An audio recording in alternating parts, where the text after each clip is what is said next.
Hi, my name is Zoje Stage, and my upcoming book is called Mothered. It is about a woman who is a hairstylist by day, a catfisher by night, and shortly after buying her first house, a pandemic starts and she loses her job. And her mother offers to come and move in with her and help share expenses. Only these two women have not lived together in almost 20 years. But Grace makes the decision to let her mom come in. And to make a long story short, that was probably the wrong decision. Mothered comes out March 1st. It will be available in all formats. I will start just by saying I'm really excited to have the opportunity to talk to you again, Zoya, and to have Becky involved.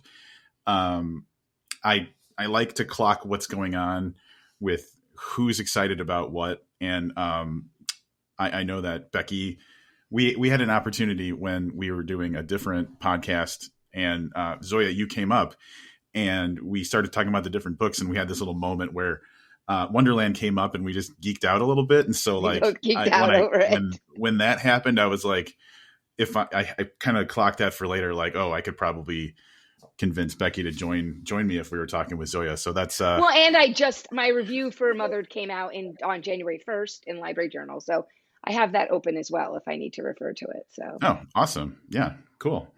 But that's what inspired this kind of group of conversation.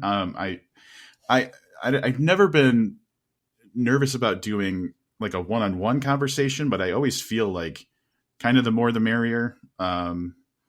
So that's why I like to get more voices involved. So that's the reason for this format. But anyway, I've been talking too much. Zoya, thank you so much for joining. I'm going to sort of I want to stay out of it a lot too, because it's about her book. But yeah. But like if you want, like I was on the jury when she was nominated for first novel. I was on the jury for Baby Teeth. Like I have and I think I've read every book. So that's awesome. So I can add in, but I'm going to let Zoya be. I mean, it's her podcast. But I think your book is interesting too, though. I mean, from my perspective as an author, like I like to hear what other people think. Like I don't think my thoughts are that interesting, honestly. but readers do. But readers do think your thoughts are interesting. And I feel like with your last book, I started to hear about you more from readers who didn't read you before. And so I think that this is a really great chance to more people want to hear from you now, I think, than they did even before. Okay. Like Baby Teeth was all of us, but then like, you've expanded out since then. And we actually touched on something that I was thinking about right before we got started with this, which was the idea of when an author has a book first released that they're not as comfortable talking about it because it's still fresh. And I talked to Stephen Hall, who's the author of the Raw Shark text, which you can see right there. When his recent was like 2 years ago, Maxwell's Demon came out. And when we started talking to him about it, he's like, it's going to take me a while to get familiar with talking about this book because he's like, I had like over 10 years to talk about the Raw Shark text and I got really familiar with it. But with this book, it just came out like a couple of months ago and it's very fresh and I don't really know how to talk about it yet, which had never occurred to me. But I have to imagine that you do have to kind of hone your thoughts on things. Yeah, that's a very real thing. Prior to Baby Teeth coming out, because of course that was my first novel, what did I know about anything? But I did, 30 Q&As, written Q&As for different blogs and sources like that. So I had some sense for what the talking points were and what kind of questions people would ask. But since then, I've not had experiences like that. So I've only had like maybe a couple of virtual events for each book. And so there's very much this sense of, I don't know if I know all the answers to questions people might have about my book. I don't know. We'll find out. We will find out. Well, we'll do our best to like help you flush out those thoughts about the book and everything. And I will say, I've been on with Rob on different podcasts. He's a very good editor, so he will actually make you sound awesome. So don't worry if you flub or you don't feel like it's great. Just say, hey, I don't like that answer. Let's try that again. Or when you completely forget the word for like book. Yeah. Edit that out. I mean, it happens. Well, so I was thinking about that too, because we, on my previous podcast, we got to talk to you for Baby Teeth, and then we also got to talk to you for Wonderland. But then the podcast kind of went away. So I read Getaway, obviously, but didn't have anybody to talk to about it. And I recently read The Girl Who Outgrew the World, and Which you loved. oh my God. And I will gush about that forever. I will bring it up later.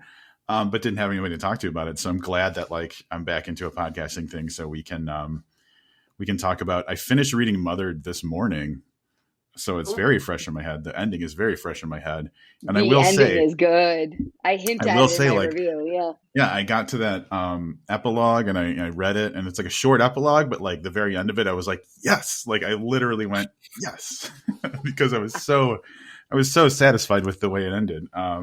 Not a question, but yeah. Are we going to try and do spoiler free? Is that yes? Kind of I mean, I would prefer. Yeah, I think that it was good to hear you talk about the book, because it gave me a sense of how we want to talk about it as well. Like, you gave a good setup that will help guide, I think, how I'll talk about it. But I go out of my way to be spoiler free, because the experience of reading it is the fun part for readers. Right. Yeah. Right. So I'll tell you what though, like in past interviews, I was very careful about not spoiling the book when talking to the author. And then in like the recent years, we got this idea of we can do an extra conversation that is all about spoilers that only posts like separately.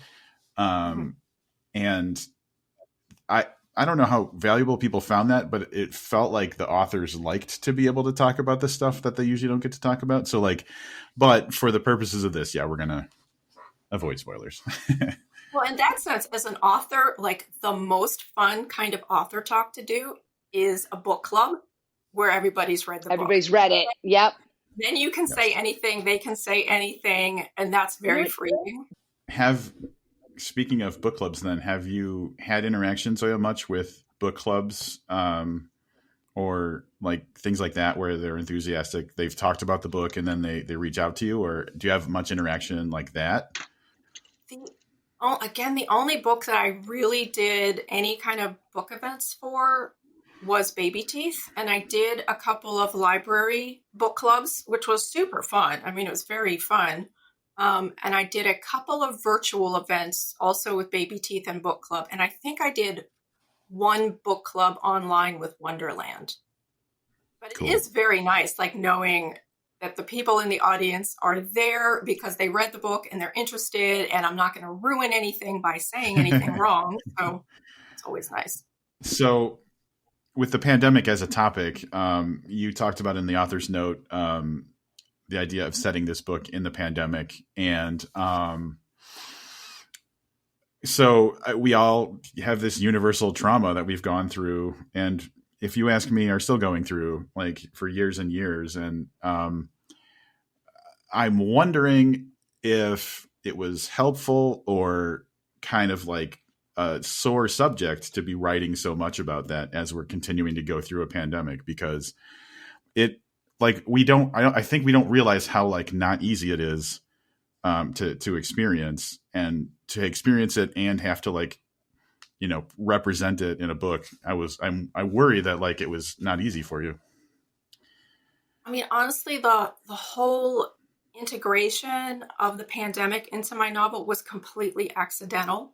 I had not intended to write a pandemic story at all. I had started to write Mothered at the end of April 2020. And my thinking at the time was, because keep in mind, there was a time when we kept being told, oh, another 2 weeks we'll be back to normal. Another month we'll be back to normal. And my thinking was that the pandemic was going to be a background element in the story. It was going to be something that the characters had recently dealt with. And that was initially like when I was writing the first draft, that's how I was proceeding. And then the pandemic kept going on and on and on and on and on. And I started realizing, okay, there are things about reality that don't work in the context of this book if the book has this pandemic as past tense, and I can't think that way. Like I couldn't think that way because it was still going on. So I ended up, and And it was a good decision, but I had been a little bit reluctant. But I was like, okay, you know what? This just has to take place during a pandemic. And once I accepted that, it was absolutely the perfect reason of why Grace and her mother would be stuck together in the house beyond the point of no return. Because, of course, in real life, if you had a situation that was just so incompatible, you would find a way to get the person out of your house.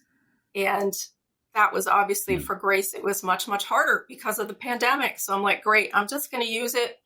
This is their story.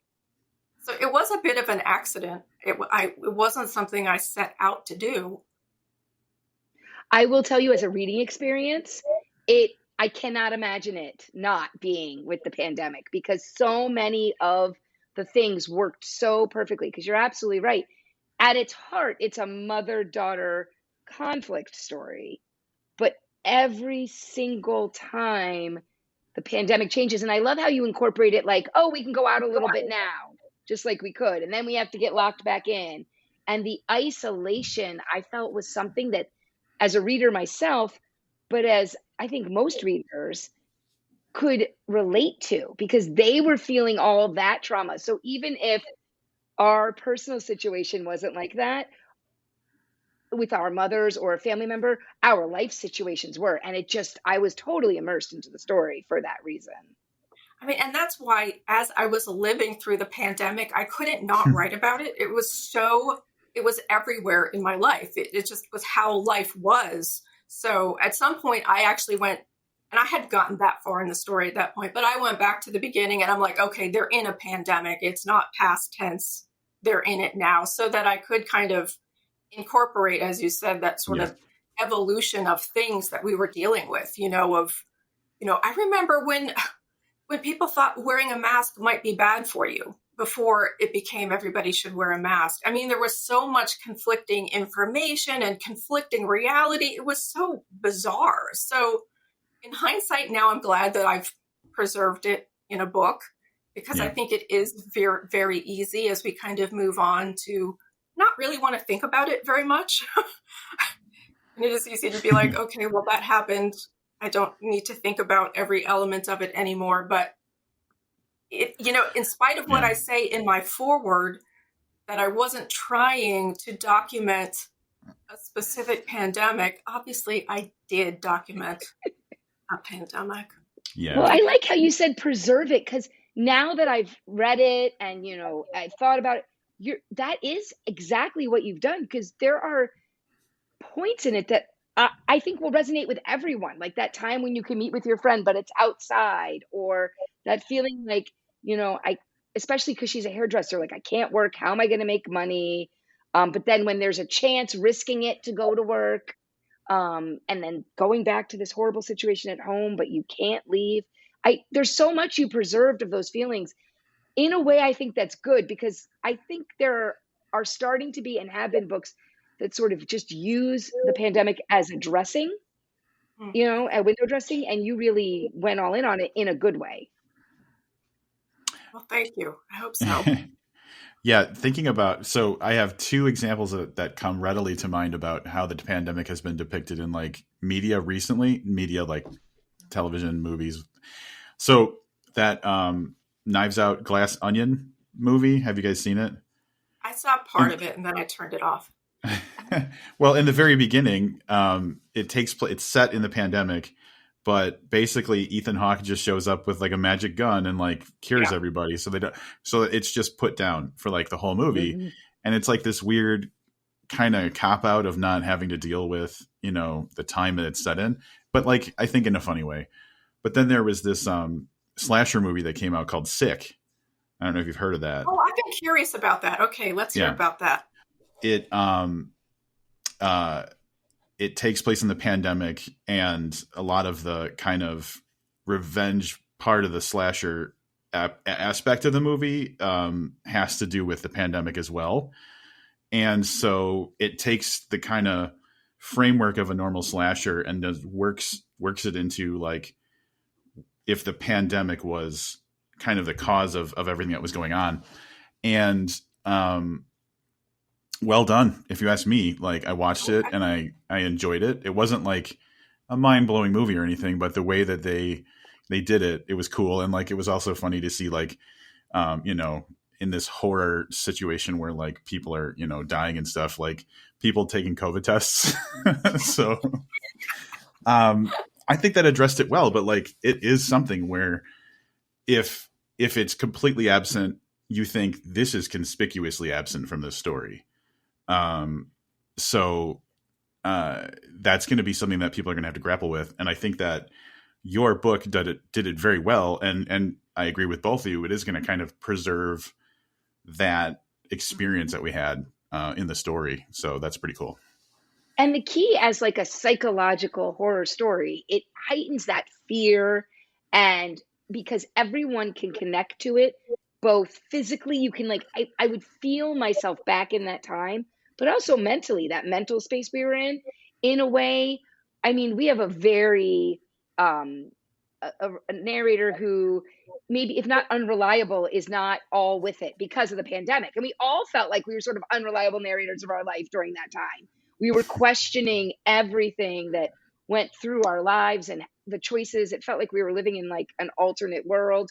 And you just went right back to that. And as a psychological horror, that you need that sort of suspension of reality. And you have to have some sympathy with these characters who are not making the best choices always. But none of us were. True. Yeah, I hope readers connect to it and accept that part of it.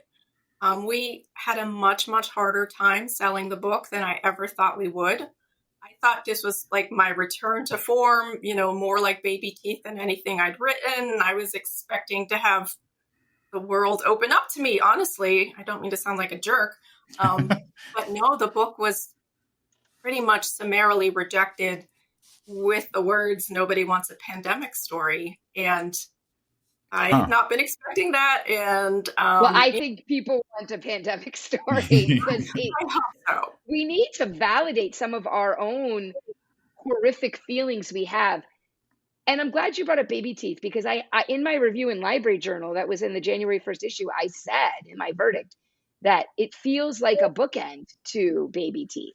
I really do. I feel like it's the other end of the spectrum, right? From the relationship when you're young to the relationship when you're grown. And I loved that about it. Well, thank you. Yeah, I mean, I know I shouldn't do this, but I do read reviews, like reader reviews, you know, during the weeks before a book comes out.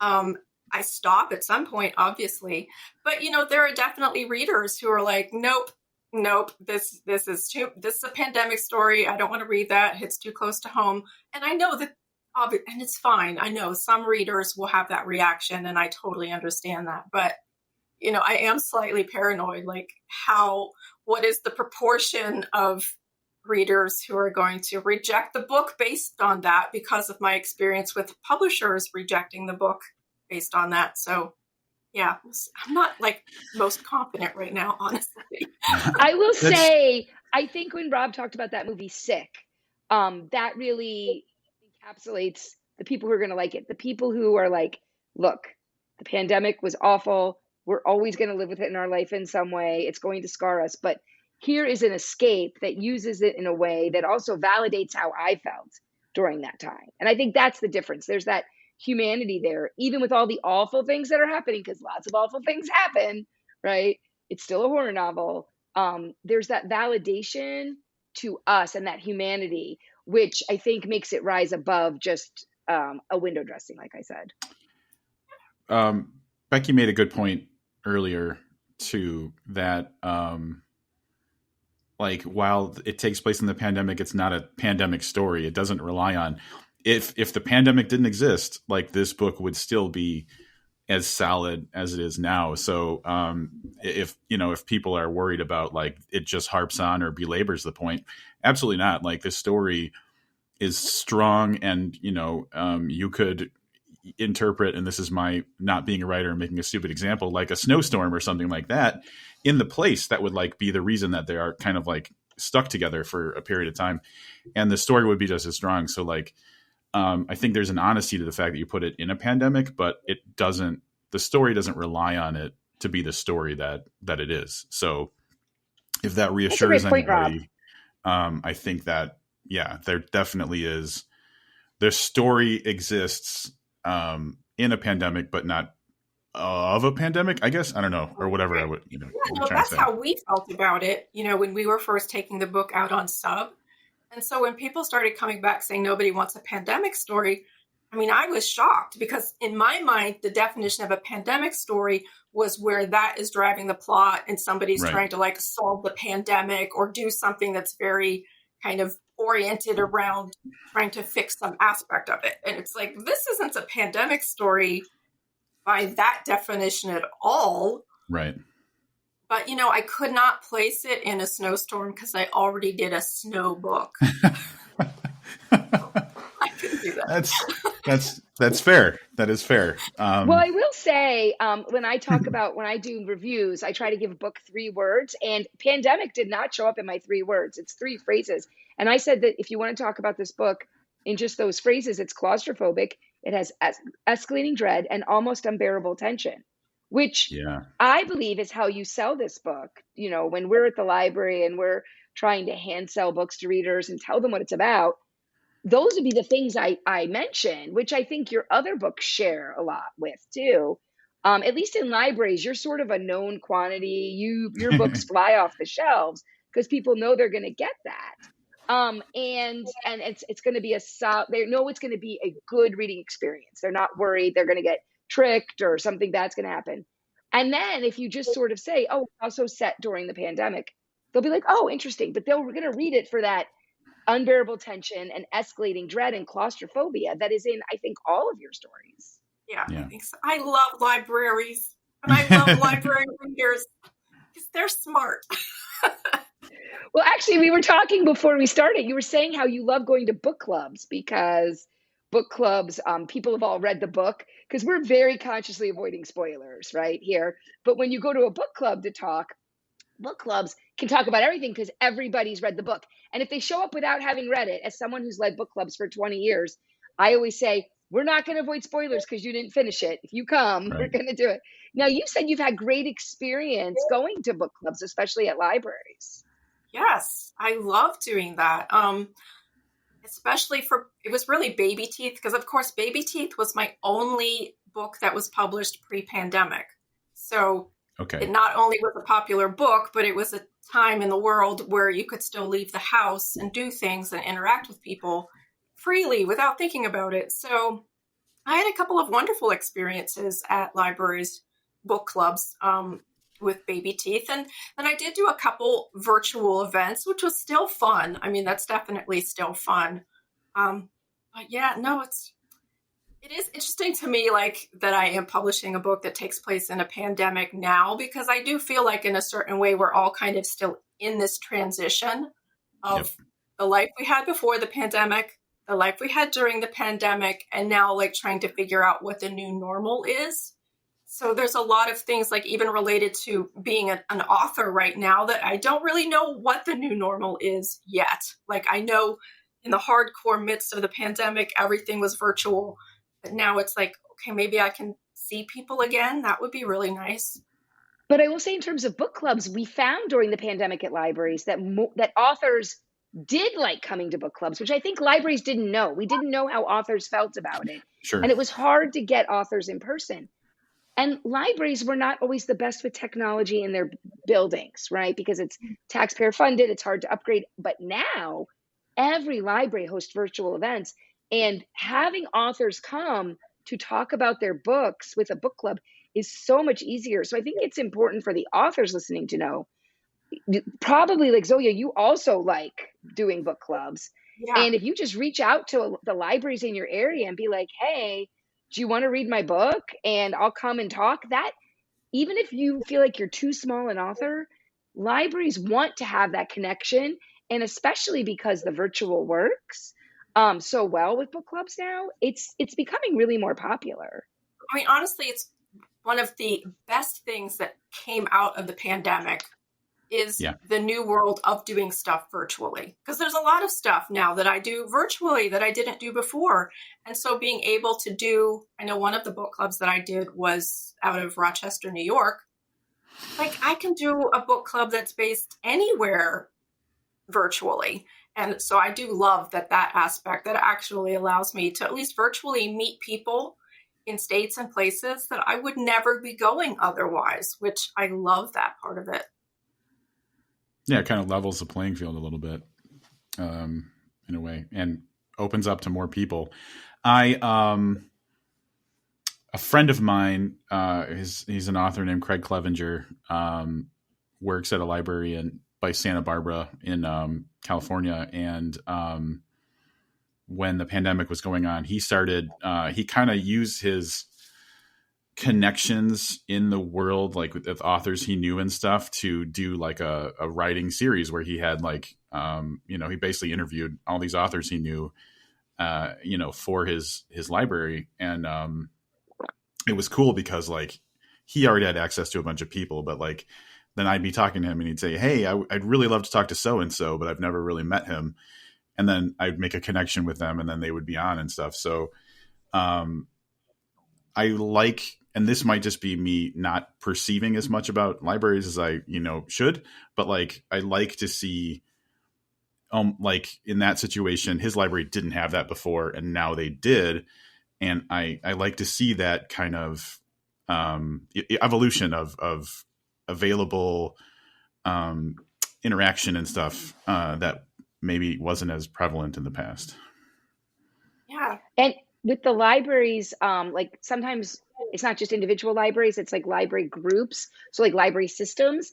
One other thing I've seen since 2020 is before there was this, we can't do an author event unless it's in person and we have the whole table of authors and that's too expensive, to now I am moderating for libraries all over the country, panels of authors where libraries are contacting me and my partner Conrad Stump from the Horror Writers Association and asking us to help them get panels. And we just, call up all the authors we know who are worked with us, who work with the Horror Writers Association, and get them these superstar panels, right? We try to always have smaller authors as well. And being offered by the library system that's then showing it off to the libraries and the library workers so that they can buy the books and have that interaction. I'm telling you, before it was like, unless it's in person, we're not doing it. And now it happens all the time. I just want to say my own personal plug for libraries for people who don't know. I worked at a library for 6 years before I moved back to Pittsburgh. So yay! You're one of us. That's awesome. I didn't know that. Yep. I would say though that libraries now are doing such awesome stuff that I'm like, oh, I had that idea, but I guess I don't have to do it now. So you're kind of stealing my thunder a little bit. But I was like, I'm doing this with Zoya. But back to Mothered. One of the things that I found to be very effective for me in the book was, and I think I stated it previously as like the horror of not being in control. There are elements in this book where people after the fact realize that they did something that they weren't consciously aware of. And that has just always been so creepy to me. I know that there's so many different ways to do horror and it has a different impact for different people, but that one really works for me. Like the idea that like the bad thing happened because of me, but it was because I was not in control. Is that something that, I don't even know how to phrase a question, but like, for me, it was very effective, but like, what made you, incorporate that type of a thing in this story? Well, there were two elements, and one, which was like the initial driving force of this story, was this idea of being haunted literally by your past and having your past like show up, not just in a nightmare, but show up in a nightmare that feels so real that you can't tell if you're awake or not. So It was sort of both of those elements of being haunted by your past and then having these situations of nightmares that feel so real. I mean, I've had nightmares that feel really, really real, but this is like a step beyond.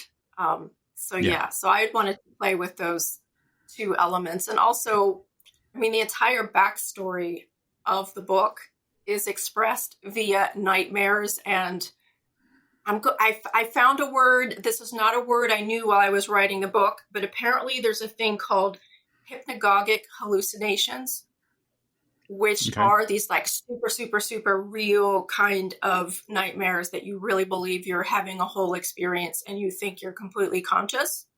In fact, one of my first beta readers was my dad, and he read the book and he hated it. And I was like, oh my God, what's the problem? And he hated it. And I didn't know this, but he had hypnagogic hallucinations when he was a kid. And he was so terrified. And apparently my book just triggered him. And I mean, if I had known that, like, I wouldn't have said, hey, do you want to read this crazy book? But I didn't know that. So I inadvertently tapped into something that apparently some people really deal with in their real life. It wasn't just me fantasizing about like nightmares coming to life. So I'm going to say that's a success, not don't feel horrible. You did that to your dad. Because when I talk about horror in my textbook about horror, I talk about how it actually makes you feel real feelings. So what I like to say to library workers, because they're often scared of that reaction, right, for themselves. And I say, no, but people who read horror want that. They want that reaction. So what I like to say is, think about the magic here. An author like yourself, Zoje, took letters and put them together into words that built paragraphs, that built a story that are all made up, right? And they made somebody feel something so real that it's there, it's present. That's a huge success. Yeah, no, I love that. I think, my books do get very strong reactions from people. And for the people who like to experience things like that, they love it. But, for somebody like my dad, who was kind of triggered by it, and his response is, I hate it. But that's still a very strong reaction. Yeah. So. Yeah. Well, and of the types of stories that I've seen or read or whatever it is, a lot of the ones that I'm like, well, I don't have to read that again, or I don't have to watch that again, or some of the best experiences I've had. But like, now I know if I do this again, this is what I'm going to go through. And so an example with Baby Teeth, I can't remember the name of like the little like toy thing. Her little toy that she makes, little skog. Yeah. So like when that, not long after reading that book or throughout the years since reading that book, like if I see something on social media where a fan has made like their idea of what that is or something, like I get sad. I have some of those emotions that came up from reading the book, and like just thinking about the ending of that book, it gets me to a place. And so like, I'm going to agree with Becky. Like, you do that very effectively. Well, thank you. I mean, to me, like the joy of horror is to be scared. Like, that's the fun part. If something, whether it's a film or a book, but you have moments of being genuinely afraid, like to me, that's almost like laugh out loud fun. That's like, that's the goal. So, yeah. But, some people, if they go into it and they're just thinking of it more as that it's going to be a bit more of a conventional thriller, or if they haven't read how psychological my books can be, I think sometimes my books can make people feel in kind of an icky way that they weren't planning on feeling, and it could be not enjoyable if they were unprepared. So that's fair. Well, I in a different life, like a decade ago, through my podcast, published an anthology, and we very strategically put this story at the very beginning that's just real hard to like stomach. It's like it's just a real gut punch of a story. And one of the things I love most is when people are like, well, I stopped reading after that story because that's it, that's all. And I'm like, well, that story did its job then. Like, for the people who wanted to, they'd be like, well, this is a promise, let's see how they deliver on it.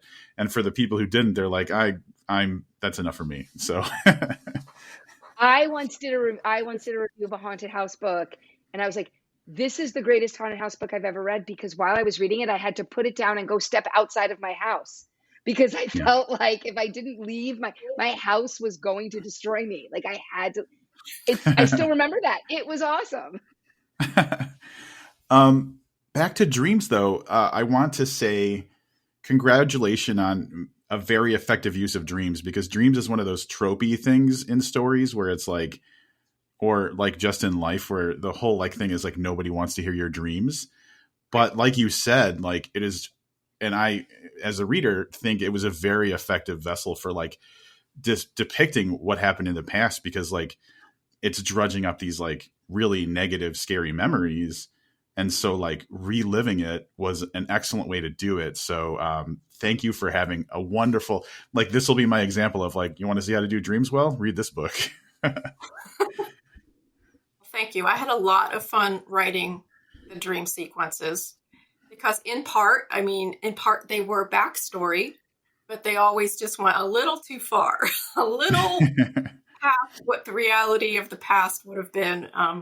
I love writing crazy stuff like that. It was super fun.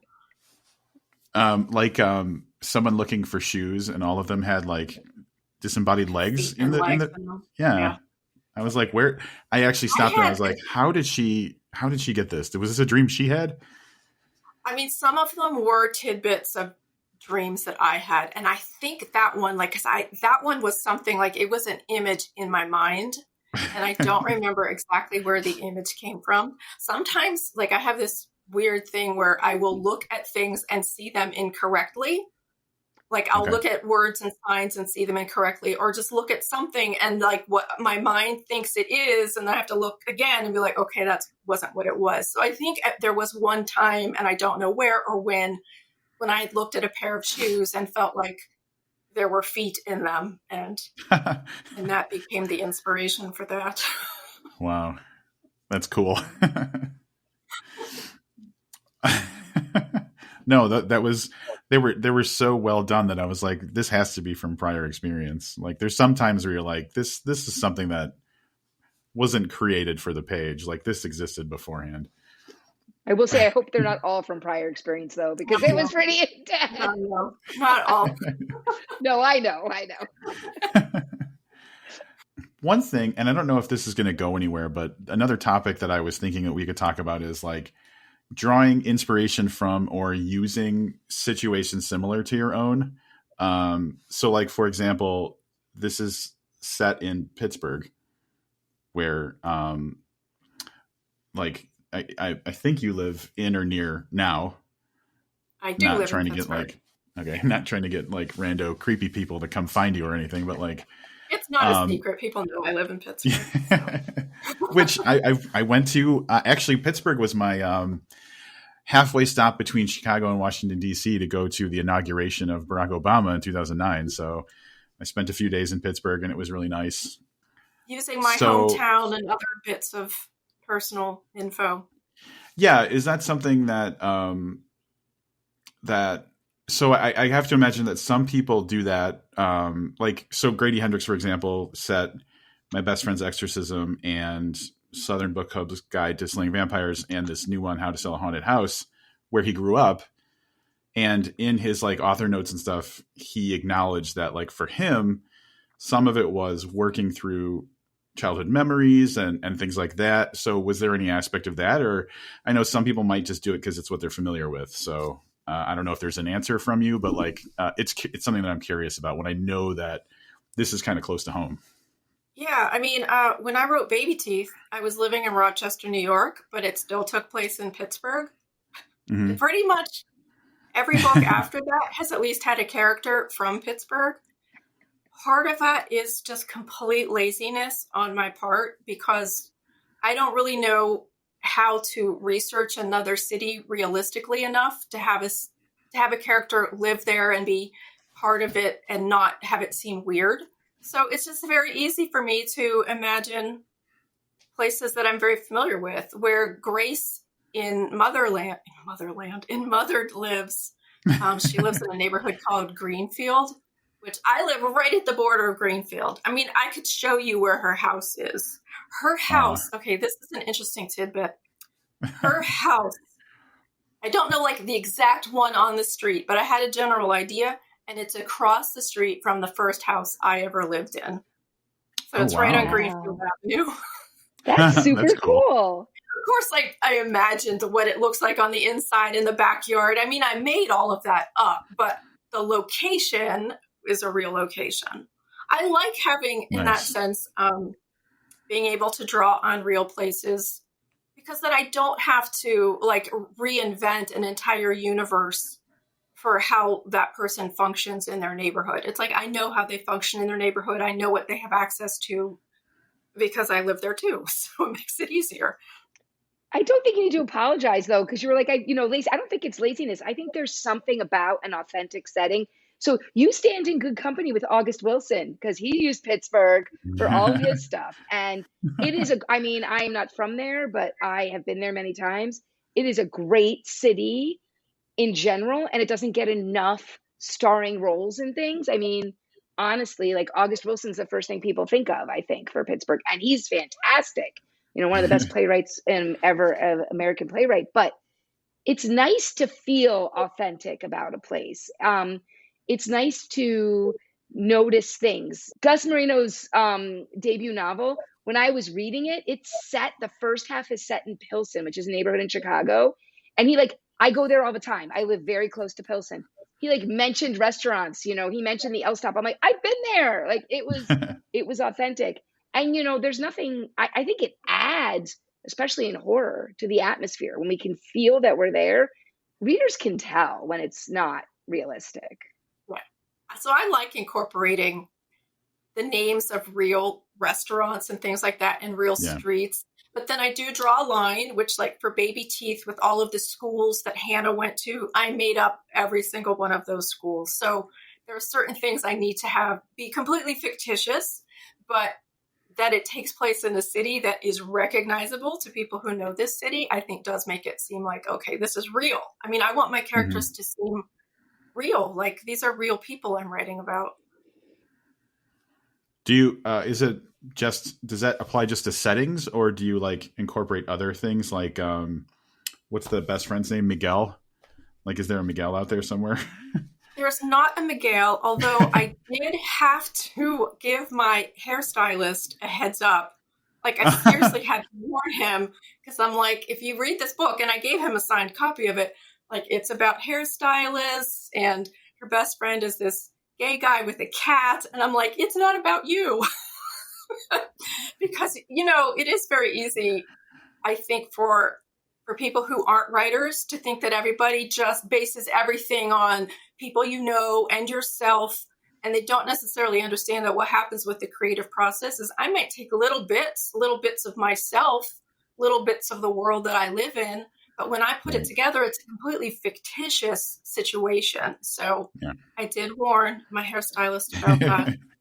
But I do draw on all sorts of little elements of my life, and I don't do it consciously. Undoubtedly, they're just things that I'm thinking about or experiencing or seeing during the time that I'm writing a book. Sometimes it'll be other books that I'm reading that I'll like make references to, or just little things in real life that end up being peppered into my story.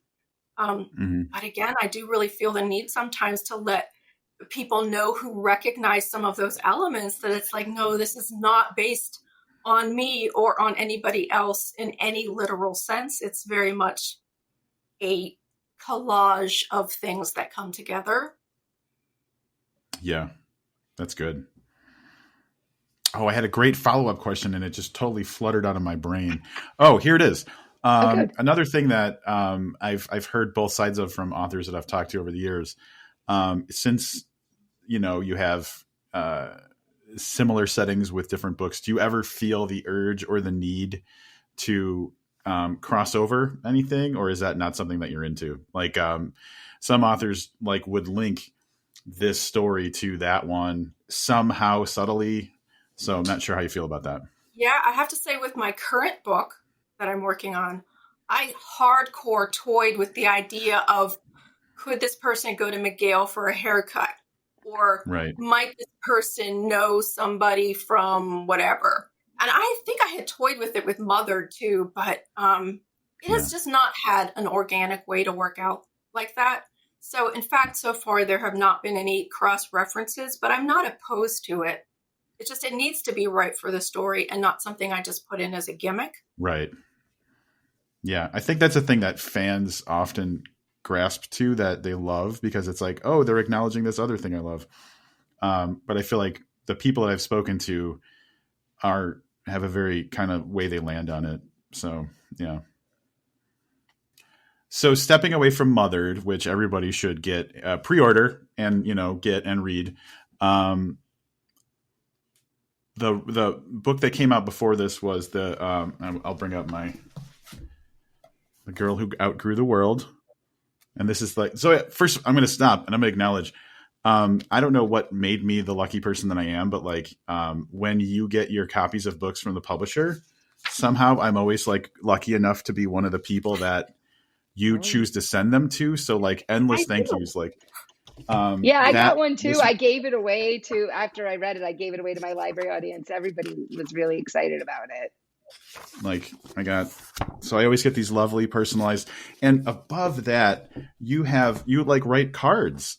So either you do it for everybody and that's awesome, or like I got extra special somehow, but, so I have to acknowledge my appreciation. A handful of people get cards. I always sign for sure, but a handful of people get cards. Which is awesome. So I really appreciate that. And like, whenever you announce a new book, I'm like, I wonder if I'll get one again, because I love it. Yes. So The Girl Who Outgrew the World, that book was great, is something that when I first received it, I was in between podcasts and I was really trying to like read, differently and stuff. But I also, so reading the description of it, I was like, I don't know. I had to kind of find a time when I was ready for it a little bit. But I read that book and it's got to be one of the best books I've read in a long time. I really, really loved it. And it just emotionally like steamrolled me. And I think it's fantastic. But like the thing that I was thinking, so this won't make sense to people who haven't read it, but like, there's not a like I can't be in the shoes of our protagonist. I feel like it felt foreign to be in the protagonist's shoes. And if I had to put myself where I fit closest was like the dad. And, but I didn't think the way the dad did, but I just felt like, as far as like my familiarity with like what the character we're going through, like that's where my mindset was the most. But I absolutely love the story and I thought it was fantastic. And, the message of it was amazing. Have you found that it has like a narrower or a different audience maybe than other books of yours, or have you not really experienced that? I mean, its trickiest thing is, first of all, it's considered off-brand for me. It's a dark feminine fairy tale, which is not what my novels are. And that meant we could not find a traditional publisher for it. So it was published by a small press, and, Lethe Press puts out really beautiful books, but it's a one-man operation. So this was a book that did not have any marketing or any PR. So in terms of finding an audience, that's really the biggest challenge for it. It's a tiny book physically and literally. And so not as many people are aware of it. But it is still slowly finding, there are still a lot of people who are finding me as an author. And I try to be really honest with people about the fact that this is an off-brand book for me.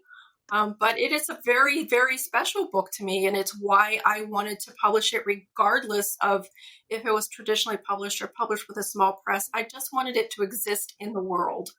And the thing about books is they can continue to be discovered for a long time. So it doesn't matter if people discovered it the month it came out. It exists in the world now, and now people can find it. So I have two things to say about the things Zoje said. One is Lethe Press is amazing. I got the book because I work with Steve Behrman, who runs Lethe Press frequently. Every year on my blog during Halloween, I actually highlight a small press for my library audience. And his press was the one I highlighted this year. I really think it's a press people should check out. He does amazing things. And he does go out of his way to provide different points of view. Actually, I think I have three things to say about it. Number two about the book, it is such a common theme, the story about the way the world, specifically the male-dominated world, treats women. Yeah. And I talk about this all the time, and I talked about it in my own book, because women are writing more horror, because they've been felt like they're allowed to, and there's definitely obviously trailblazers, but people like Zoya having success has led to more people being able to look at those darker things and not have publishers be like, that's too dark for a lady. I mean, that happened, right? Books weren't published. This story is an example of what is happening because of that. Women are exploring their bodies, they're exploring the way they're treated by the world in honest ways that there was no representation before. And so I feel like this story, yes, it is a dark fairy tale, whereas your other stories are more psychological based. It's important, and it is one of those themed stories that I think will get more and more notice because of your name and because it's a popular trend. And the third thing I want to say is I don't think it's that off brand for you. Yeah. As I said before we started, I've read all of your books. It's still about familial relationships, right?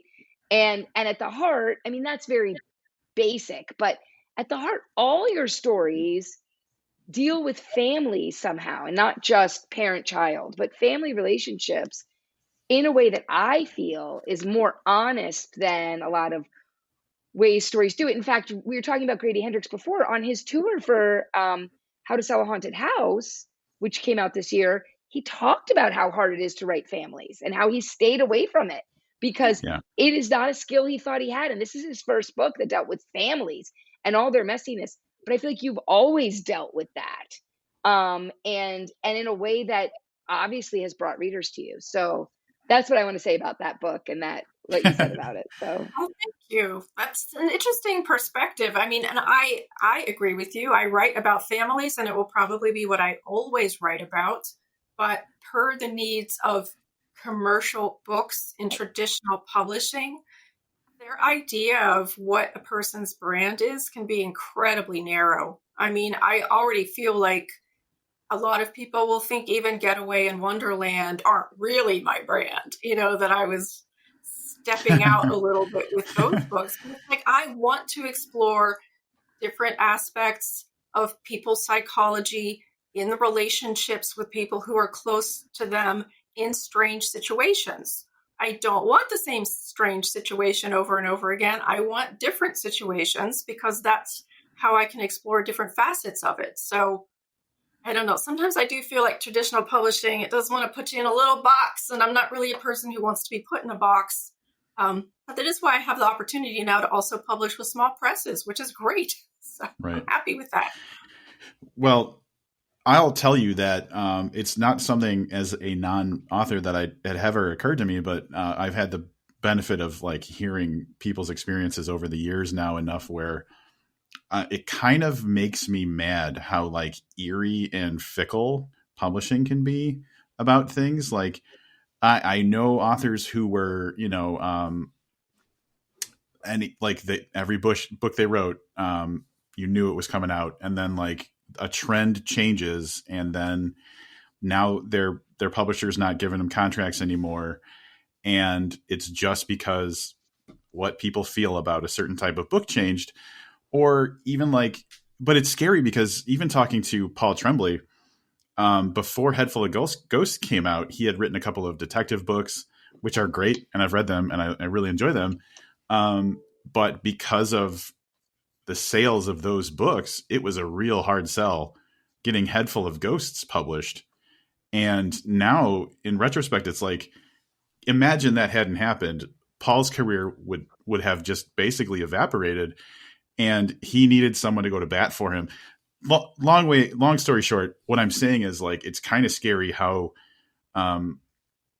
much people having access to wonderful stories like relies on the whims of an industry that is there for profit. Like it's not a meritocracy. It's like No. what are people what's gonna catch someone's eye? What's the next 50 Shades or whatever? And that annoys me. It makes me angry. But it also makes me worry because I know so much talented authors that deserve to get the biggest audience possible. And seeing that, like, even the thought that that could be a struggle is hard for me to think about. I mean, I think Becky knows this, that last year I'd written a middle grade novel.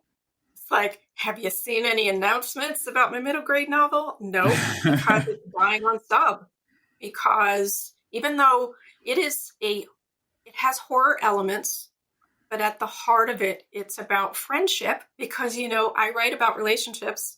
Right. And at the heart of it, it's about friendships. And it is a very heartwarming story, even though it does involve a very interesting, haunting situation. And knowing that it was a little bit off-brand for me and what people's expectations are for my books, we submitted it under a pseudonym and one that was not a secret. It was Zoje Stage writing as. And I think my agent has still encountered, people just expecting like a deeply dark psychological book. And it's like, but that's not what I'm going to write for 9, 10, 11-year-olds. So I will tell you, and yes, and Zoje and I talked about this because the Horror Writers Association this year started the first ever Stoker for middle grade novel because there's so much great talent out there. And I know we're still, when we're recording this, we're still at the preliminary ballot stage. But here's a great example. Delia Dawson, who is an adult writer, one of her books is on that preliminary ballot. And I think that there is going to be, and Chuck Wendig writes, middle grade. And obviously our biggest example is Daniel Kraus, who's very well known for writing in every age group across the spectrum and winning awards in all of them. But I think people like that are paving the way to saying, hey, we can write horror for kids and it can be different than our adult horror. But I will tell you, it's interesting because middle grade at its heart is about relationships, and specifically friendship is at the heart of any middle grade novel, because a lot of it is, the joke is that the parents have to be killed or out of the way, right? But the reason they're not centered is because kids need to explore themselves, and with friends, that's the best way it can happen.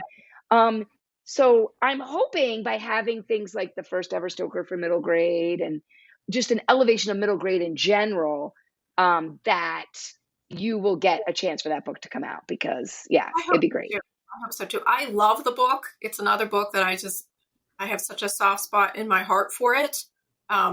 I want to write things that aren't just disturbing and mentally upsetting to people.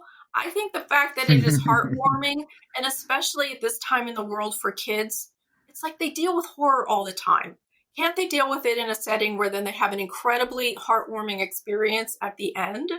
Unfortunately, my agent has not given up on it, but it's been a very slow, not terribly productive submission process so far, which is, he warned me that it could happen, and he was right. Yeah.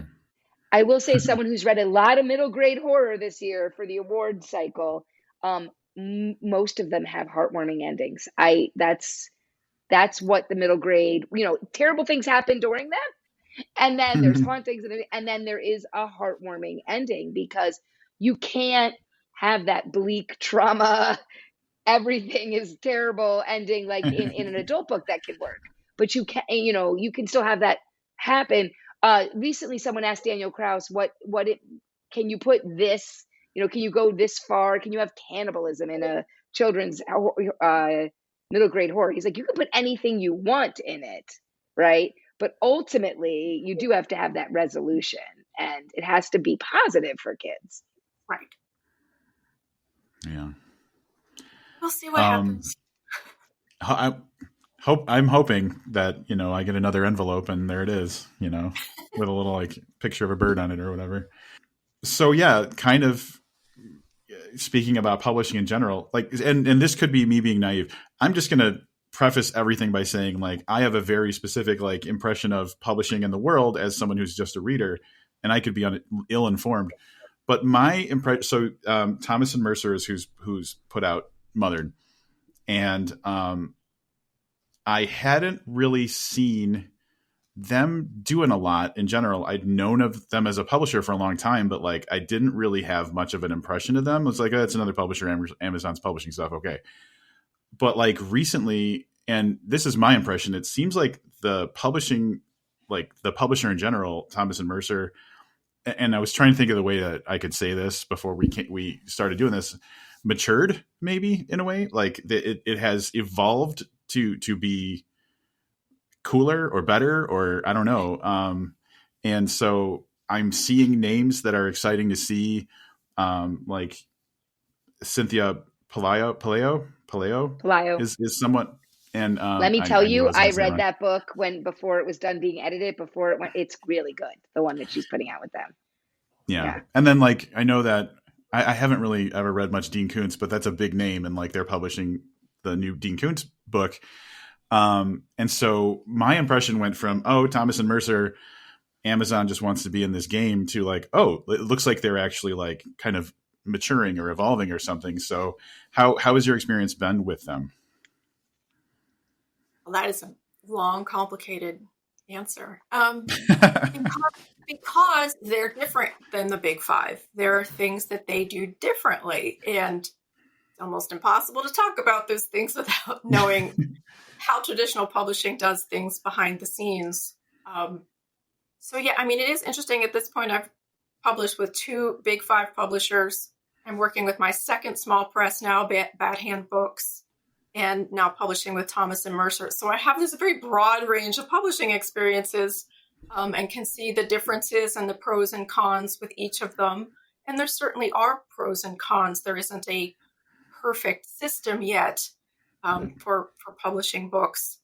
So far, so good. I mean, my experience with them has been positive, but I think probably everybody who publishes with Amazon, you kind of hold your breath a little and say, but are they going to make money? Because you know how they massively discount everything. Like right now, Mothered is free through Amazon First Reads, which is why there are so many reviews for me to read right now.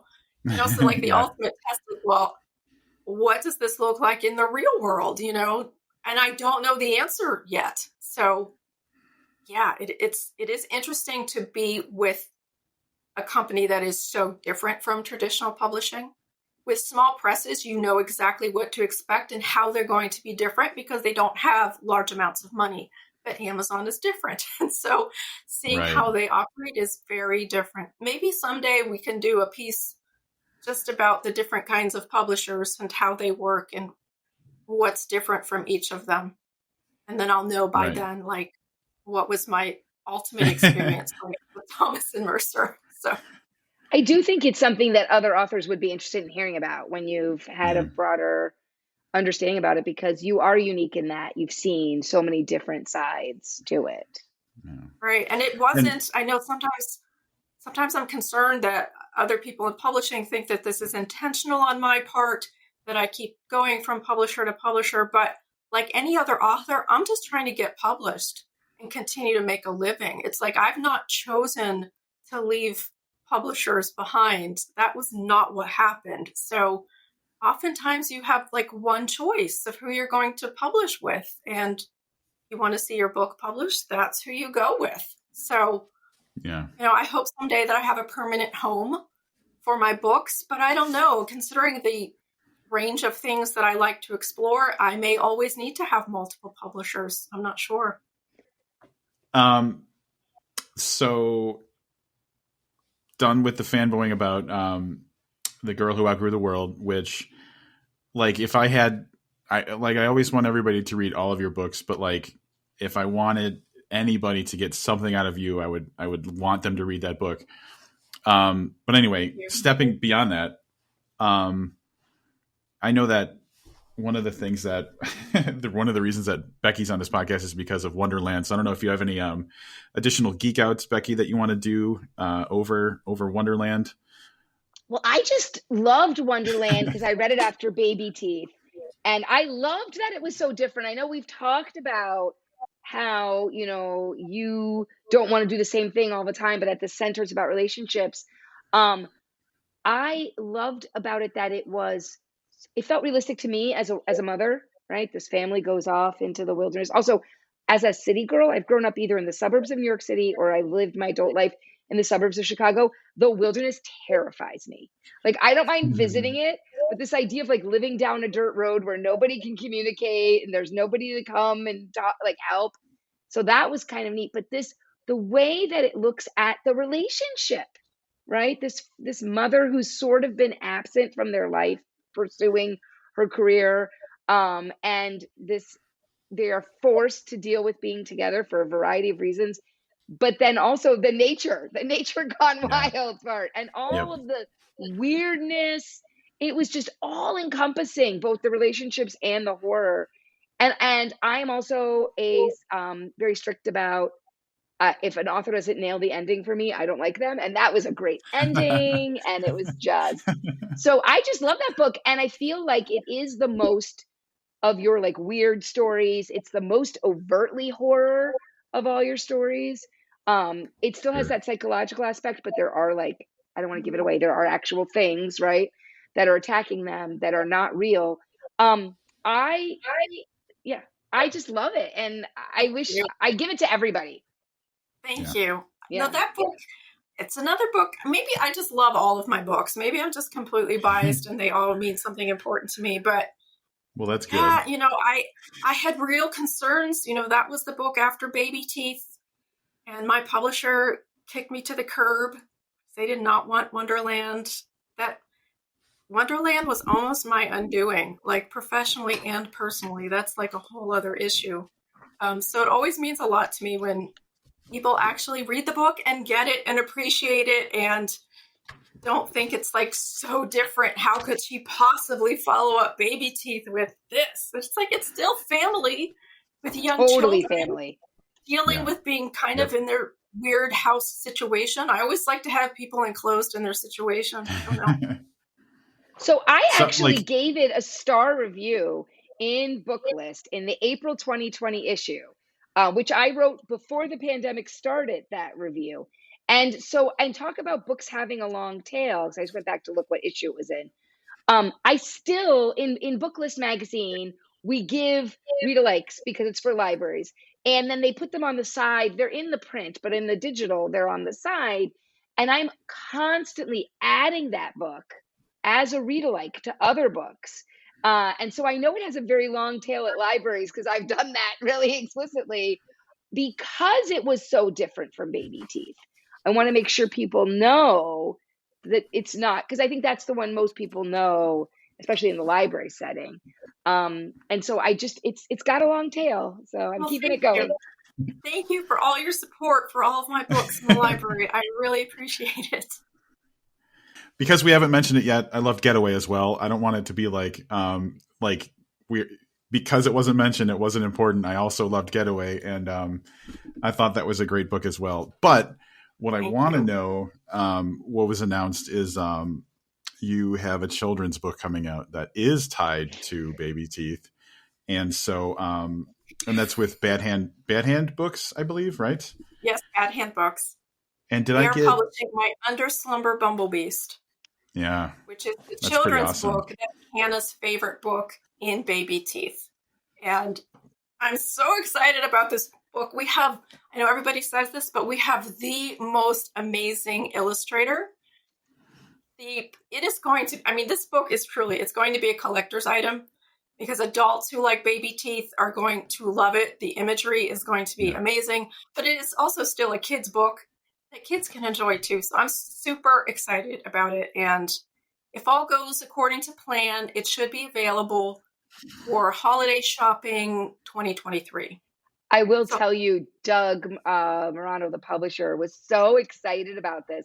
He messaged me last summer to be like, Becky, you can't tell anybody, but guess what we're working on? And he's just, so when we talk about publishing experiences as well, it's so neat to see the publisher so excited to be putting a book out.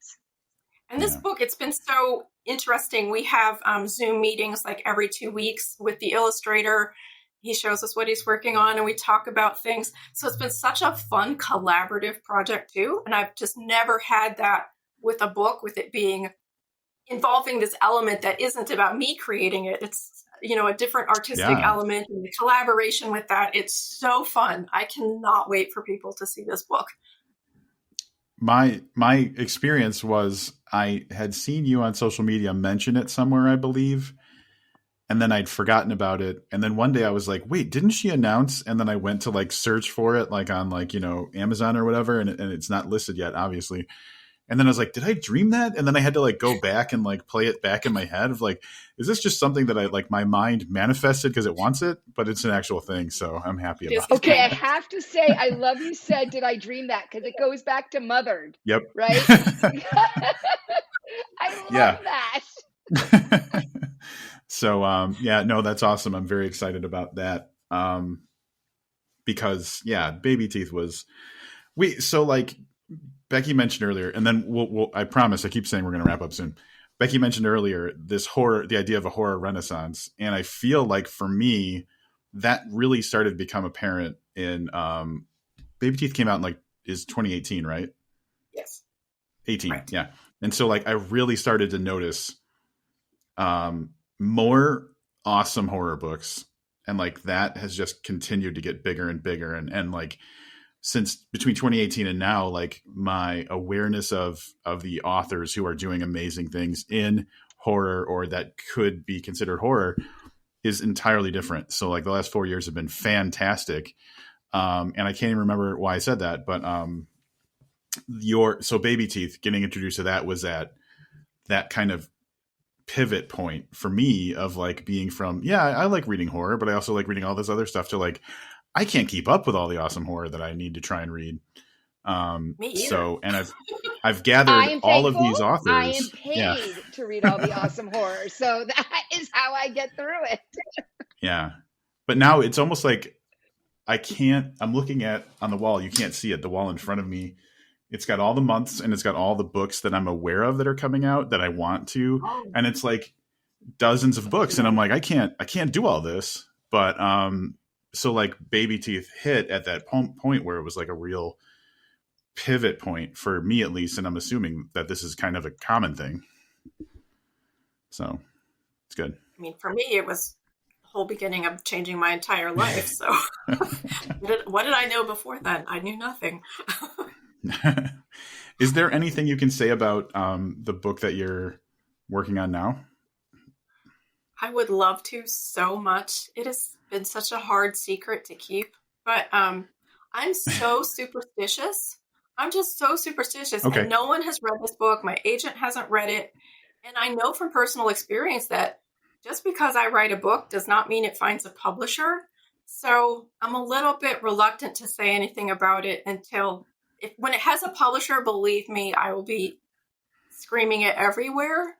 But yeah, you need to give it to your dad because then we can find out what it does for him. I don't know. Good. I've had that experience where talking to an author and they're like, yeah, this is the thing I'm working on now. And they kind of give me a plot and I'm like, that sounds great. And then it has not been published. And I'm like, I really want that story. Like, who do I talk to tell them like there is an audience for this? But so I understand your hesitancy. There's like, there's a time and a place for sure to talk about it. Yeah. No, I can't wait to tell people, but I don't know. I know I started this by saying like, oh, I'm not very confident, but I think right now I am in a phase in my life where I am just not super confident. So when the book I'm currently writing has a publisher, I will let everyone know the minute I can. Well, you've got some cheerleaders out there. Yeah, definitely. As this episode is definitely an example of. Thank you. And I really appreciate it. You have no idea. Thank you both so much, really. So, Becky, because one of the reasons I want to do this podcast is to like draw attention to books that I'm excited about that are coming out. And you are the best librarian in the world. I thought it'd be cool if people listening to this would hear from your perspective, what can readers or fans of authors do to interact with their library to make sure that their libraries are getting books from the authors that they really care about? Yeah. And I think that I want to talk to the people listening who are readers. I want to talk with this to the authors out there and to the publishers. So like your podcast, which focuses on books that haven't come out yet, libraries function in a world at least 3 months before, at least. Okay, I would say more like 6. When you work at a library and you order books for the collection, you are ordering books pre-pub. We are getting them far in advance. And when I am reviewing them, because I exclusively review for Library Journal and Book List, who are both targeted at library workers who are ordering the books. My target audience is telling them what they need to know to see if that book will fit their collection for the pre-pub.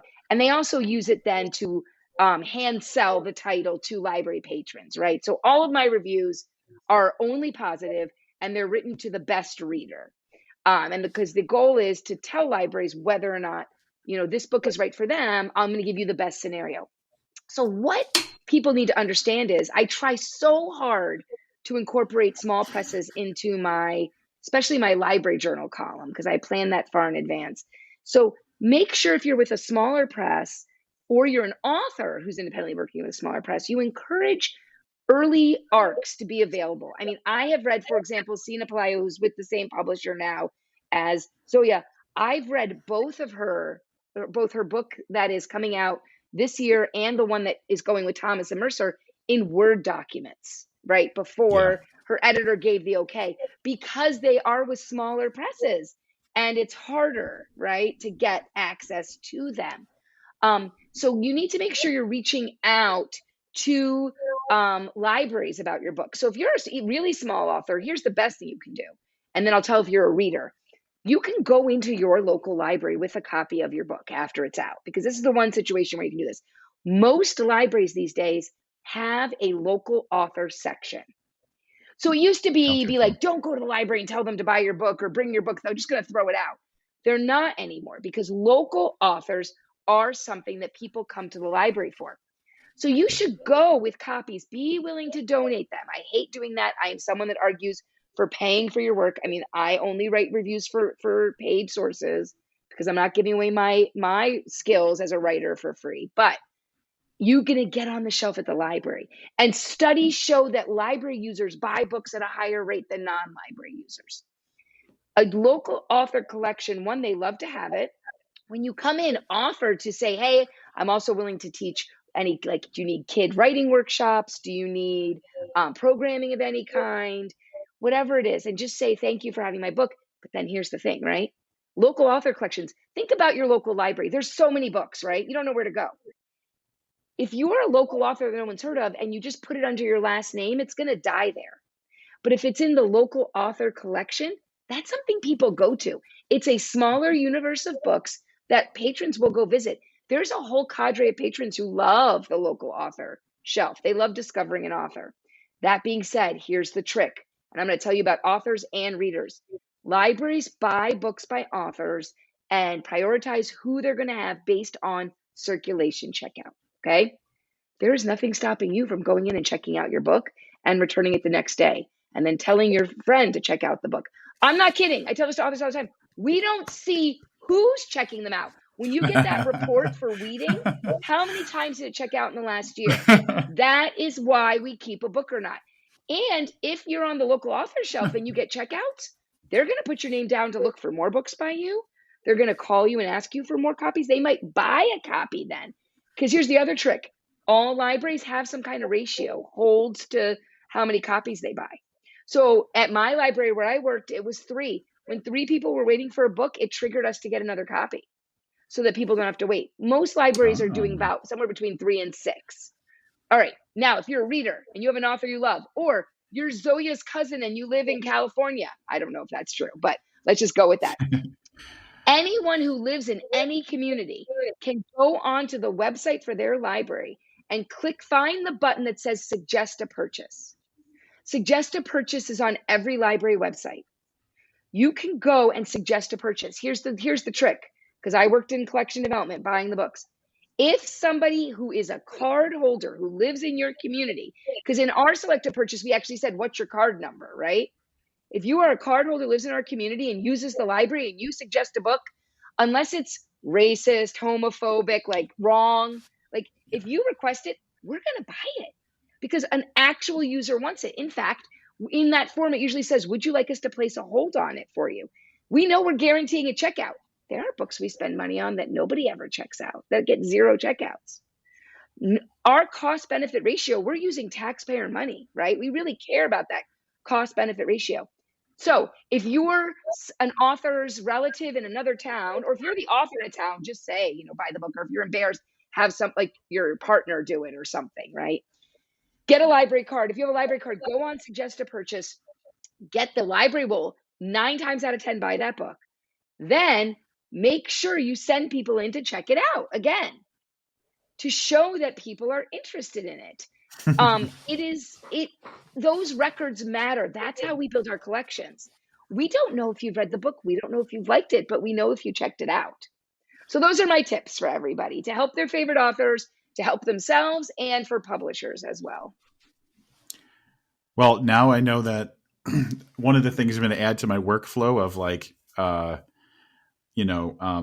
planning the books that I want to read is telling my library to get them, because it doesn't take any effort more than like having a library card and going on their website. So bookmark Select a Purchase for your local public library. Yeah, I'm working that into every author that I care about. I'm going to make sure that my library knows about them. And actually, one of my things I do is I like to take little walks. I'll walk down to like the downtown area of my town, and then the library is right in the center of town. So I can walk down there, check out a book, walk back, and that'll be like I'm getting exercise and helping an author. So that's awesome. Great. Yeah, I really appreciate. Great. Yeah, I never thought about that, but I think I'm glad that you included the authors too, because from my perspective, it's always been what can a reader do, but it's nice to know that you're giving tips to authors on how they can, help themselves a little bit. And, as a published author, I totally understand. My books are textbooks for library workers. So I have a guaranteed audience. I have guaranteed sales. All 3 of my books have earned out their advance because I have an audience. A general author, the audience could be anyone, right? It's about discovery. Yeah. And if the book isn't at the library, people aren't going to discover new authors. You might not take a chance on buying a book by a new person, but you will, right, if you're really interested in reading new voices, go to that local author section to see what's interesting. Or, every library, when they buy a book, it does get time on the new shelf. And that's a way to highlight it. I might try something that looks interesting that I never would have thought of if it wasn't at the library. So getting the books into libraries is important. My reviews help. That was, if I review a book in those major sources, they have a better chance of getting in. It's why I take it very seriously to make sure I represent a plethora of publishers, large and small. But I can't do all of the books. Rob, you were talking about the amount of books that are coming out. I can't do it. I can't get every book reviewed. So this is a way you can help. And since horror is popular, especially since we're talking to Zoje, right? Those books are popular. Put more orders in, because when people are busy waiting for Grady Hendrix and Zoya's book and Sylvia Marina Garcia and Stephen Graham Jones, they need other books to suggest to people. Yeah, absolutely.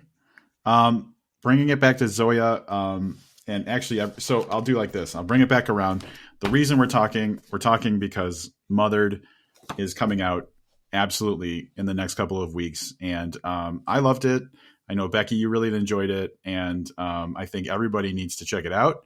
If Zoje is a brand new name to you, you've heard us gush about literally every book that she's written. So if you can't go wrong, if you go into a bookstore and you find one of her books, you're going to enjoy it. Or if you go to your library, grab what they have.